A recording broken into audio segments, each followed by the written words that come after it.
আসসালামু আলাইকুম বন্ধুরা, আপনারা সবাই কেমন আছেন?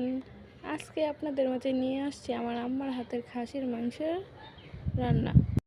প্রথমে এখানে পেঁয়াজগুলো ভালোভাবে ভেজে নিয়ে তারপর আদা, জিরা, রসুন, পেঁয়াজের পেস্ট দিয়ে ভালোভাবে নেড়েচেড়ে নিব।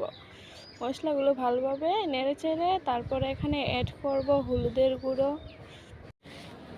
মরিচের গুঁড়ো, তারপর ধনিয়া গুঁড়ো, তারপর অ্যাড করব লবণ দিয়ে ভালোভাবে নেড়েচেড়ে মশলাগুলোকে ভালোভাবে কষিয়ে নেব। মশলা ভালোভাবে কষানো হলেই না রান্নার স্বাদ আসবে, ঠিক না?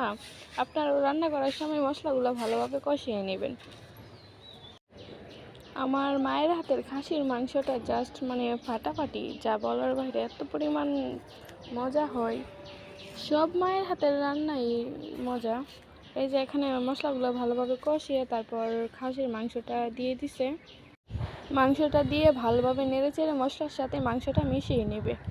মশলার সাথে মাংসটা না মিশালে তো আর মাংসের সাথে মশলাটা অ্যাড হবে না। মাংসটা নেড়েচেড়ে মিশিয়ে তারপর কষাতে দিয়ে দেবে। এই যে আমাদের মাংস কষানো হইতেছে।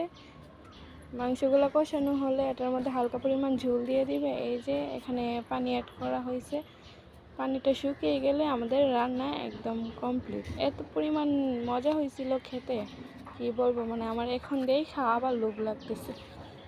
কার কার খাসির মাংস খাইতে ভালো লাগে অবশ্যই কমেন্টে জানাবেন। এই যে আমাদের রান্না একদম শেষ। আমরা আবার আলু খেতে অনেক পছন্দ করি, এই কারণে বেশি পরিমাণ আলুই দিছি। আপনারাও কে কে মাংসের সাথে আলু খেতে পছন্দ করেন অবশ্যই আমাকে কমেন্টে জানাবেন।